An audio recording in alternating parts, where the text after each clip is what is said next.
এক বয়স্ক দলিল লেখককে হেনস্থা করা হয়েছে অভিযোগ তুলে প্রতিবাদ ও বিক্ষোভ মিছিল করলেন দলিল লেখকরা। বৃহস্পতিবার গোঘাট রেজিস্ট্রি অফিস সংলগ্ন এলাকায় তারা এই বিক্ষোভ মিছিল করেন।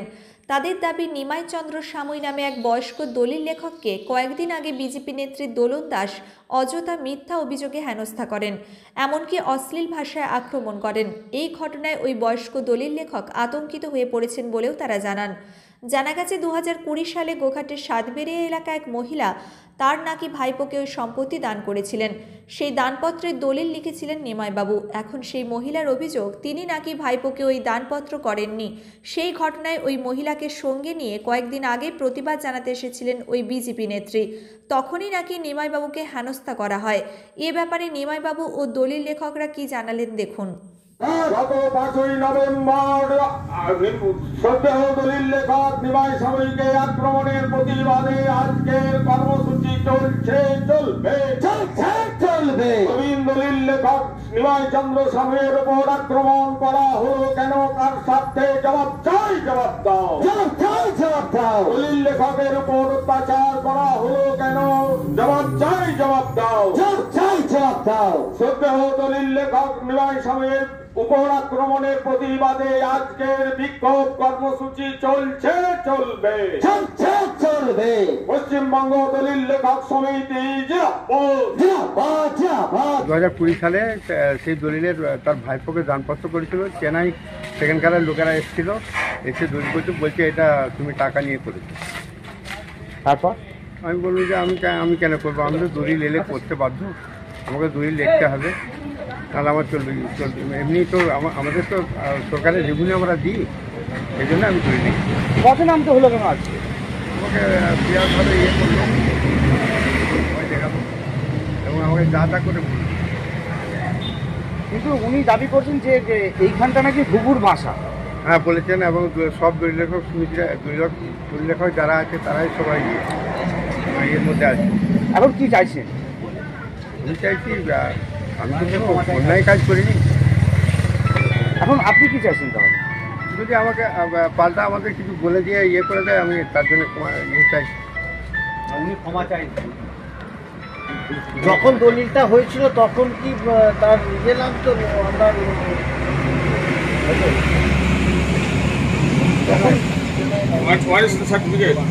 না, তখন কোনো অরিজিনাল সার্টিফিকেট লাগবে। তার সে ওয়ারিশ সূত্রে পেয়েছে সম্পত্তি আমরা করতে পারি, আমাদের আইনে ছিল তখন সম্পর্ক যে আপনি নাকি পয়সা খেয়ে না। কেন পয়সা খেয়ে? তখনকার নিয়মে যেমন দলিল লিখতে হয় ঠিক সেইভাবে লিখেছিল অফিসার, এবং অফিসার তাকে জিজ্ঞাসা করেছে, সে বলেছে, তবে তো রেজিস্ট্রি হয়েছে। আমি তার জোর করে তাকে করাতে পারবো না, কেন করাবো? অফিসার জিজ্ঞাসা না করলে রেজিস্ট্রি হবে কি করে? আপনারা এখন কি চাইছেন এবং কোন দিকে যাবেন? চাইছি ওনারা সবাই মিলে ঠিক করে, আমরা তো এইভাবেই চলি, এটা তো চলতে হবে তাকে। আপনার নাম? নিমাই চন্দ্র সামুই। নিমাই চন্দ্র সামুই, দলিল লেখক, গোঘাট দলিল এডিএসআর অফিসের। উনি সেরেস্তায় বসে দলিল লিখছিলেন, হঠাৎ করে এসে মারমুখী আক্রমণ ওনাকে করেন। কি না আপনি একটা দলিল করেছিলেন বললো, তাহলে নিমাইবাবু বললো যে তাহলে দলিলটা আমাকে দেখান। দলিলটা দেখালো, নিমাইবাবু বললো হ্যাঁ আমি করেছি। তো তখন ওই ভদ্রমহিলা ওনার ভাইপোকে স্ব ইচ্ছায় দিয়েছে। এখন ভাইপো যদি না দেখে তার নিমাইবাবু কি করবে? তার জন্য তো কোর্ট আছে, তার সিস্টেম আছে। উনি সিস্টেমটা, রেজিস্ট্রি ডিপার্টমেন্টের সিস্টেম সম্বন্ধে কোনো জ্ঞানই নাই। এসে নিমাই বলছে আপনি টাকা খেয়ে দলিল করছেন, টাকা খেয়ে ওইভাবে দলিল করতে। কে বলেছেন যে দোলন দাস কে হয়? বিজেপির কি মন্ডল সভাপতি নাকি? তো উনি এসে একবার আমরা তো বিভিন্ন জায়গায় আমাদেরকে তো সরকার কোনো বসার ব্যবস্থা করে দেয় না, আমরা হেতা হতে চাটা পেতে বসে থাকি। তো নিমাইবাবু এক সাইডে বসে আছে, আমরা যে জুটবো তার আগেই সে নিজেই এমন ভাব প্রচার পাওয়ার জন্য মিডিয়া ডেকে এমন ভাব অকথ্য ভাষায় কালীগঞ্জ। নিমাইবাবু তো পুরো নার্ভাস হয়ে গেলেন যে একটা মিথ্যা ইনস্টা, একটা বয়স্ক লোকের সঙ্গে যে কিভাবে কথা বলতে হয় সেই জ্ঞানটাই নাই ওনার। একটা উনি নেতা হবেন ভবিষ্যতে। আমরা পারলে সোমবার দিন থেকে রেজিস্ট্রি বন্ধ করে দিতে পারতুম, কিন্তু রেজিস্ট্রি যে করতে আসে মানুষ, কত দুঃখ যন্ত্রণা নিয়ে, কারু মেয়ের বিয়ে হবে, কেউ ডাক্তার দেখাতে যাবে, আমরা সাধারণ মানুষের কথা ভেবে রেজিস্ট্রি বন্ধ করিনি। আপনার পরিচয়? আমার নাম সঙ্গীত গায়েন, গুয়াহাটি ইউনিটের সেক্রেটারি।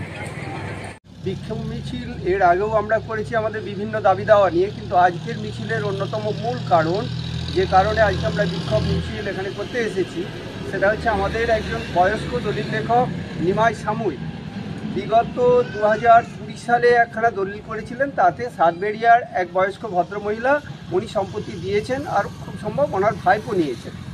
এখন সেই ভাইপো আজকে আর ওই বুড়ি মাকে উনি দেখছেন না, তার ভরণ পোষণ কোনো কিছু করছেন না।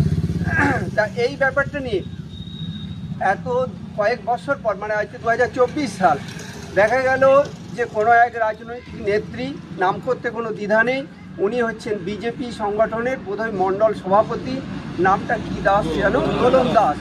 তা দোলন দাসের নেতৃত্বে মহিলা সদস্য ওনারা গত 5ই নভেম্বর বিকালের দিকে আমাদের ওই বয়স্ক দলিল লেখক নিমাই সামুইয়ের ওখানে উনি আসেন। এসে এক বিশ্রী ধরনের ব্যবহার ওখানে উনি করেন। উনি বলছেন আমি প্রতিবাদ করছি, কিন্তু উনি জানেন না যে এটা প্রতিবাদের পদ্ধতি নয়। একটা দলিল রেজিস্ট্রি হয়ে যাবার পর সেই সম্পত্তিটাকে ভাইপোর হাত থেকে ওই বুড়ি মায়ের হাতে ফিরিয়ে দেবার কোনো ক্ষমতা আমরা দলিল লেখক কেন, আপনারা আমাদের যিনি অফিসার আছেন, কারোরই ক্ষমতার মধ্যে ওটা নয়। তো এখন কথা হলো যে এই দাবি নিয়ে ওই মহিলা আমাদের নিমাইবাবুকে যার কন্যায় অপমান, যথেচ্ছ ব্যবহার, মানে আমি ব্যক্তিগতভাবে মনে করি যে রাজনৈতিকভাবে উনি কোনো বিশেষ উদ্দেশ্য নিয়ে এটা করেছেন এবং রাজনৈতিক আলোতে বা প্রচার পাওয়ার জন্য এটা উনি করেছেন। আমরা অরাজনৈতিক সংগঠন, কিন্তু তাই বলে কোনো রাজনৈতিক দলের সাথে আমাদের কোনো দ্বন্দ্ব বিদ্বেষ কোনো কিছু নাই। বিগত ইতিহাস ঘাঁটলে আপনি দেখবেন কারোর সাথে আমাদের সেরকম কোনো কিছু নেই। কিন্তু হঠাৎ করে কি কারণে আমরা জানি না যে উনি এসে এরকম একটা বাজে ব্যবহার উনি করলেন, যেটা মিডিয়া সহ এবং মিডিয়াতে সেটা উনি প্রচার করেছেন। আমরা অনুরোধ করেছি, আমরা বারে বারে বলেছি যে বিষয়টা আপনি আগে বুঝুন, তারপরে বা দরকার হলে আপনি বসুন। আমরা যদি মানবিক কারণে কোনোভাবে ওই ভদ্রমহিলাকে সাহায্য করতে পারি সেটাও আমি দেখছি, কিন্তু উনি কোনো কথা শোনেন না। যাকে বলে এক প্রকার জঙ্গি আন্দোলন উনি সেটা করে গেছেন। আমরা ভীষণভাবে আমি মনে করি যে এটা একটা নির্লজ্জ ব্যবহার, একটা নির্লজ্জ ঘটনা এটা। তা উনি এটা করেছেন, এর যার কন্যায় আমরা প্রতিবাদ করি। আমরা কী বলবো যে একেবারে যার কন্যা, এর বিরুদ্ধে আমরা আজকে এই বিক্ষোভ কর্মসূচি আমরা করছি। আমরা আতঙ্কিত, সর্বোপরি বলতে গেলে বলতে হয় ওই বয়স্ক দলিল লেখক উনি ভীষণ রকম আতঙ্কিত। কেননা ওই মহিলা কম বেশি ওনাকে মানে হুঁশিয়ারি দিয়ে গেছেন, ওনাকে হুমকি দিয়ে গেছেন, এরকম ব্যাপার।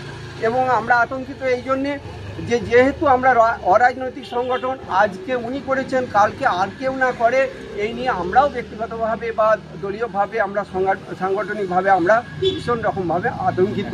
কোথায় এই বিক্ষোভটা করছেন আপনারা? আপনার পরিচয়? আমার পরিচয়, আমি হচ্ছি চম্পক বসাক, আর আমি দলিল লেখক। বলছি না সবাই দোষী, আমি বলছি না সবাই এই কাজের সঙ্গে যুক্ত।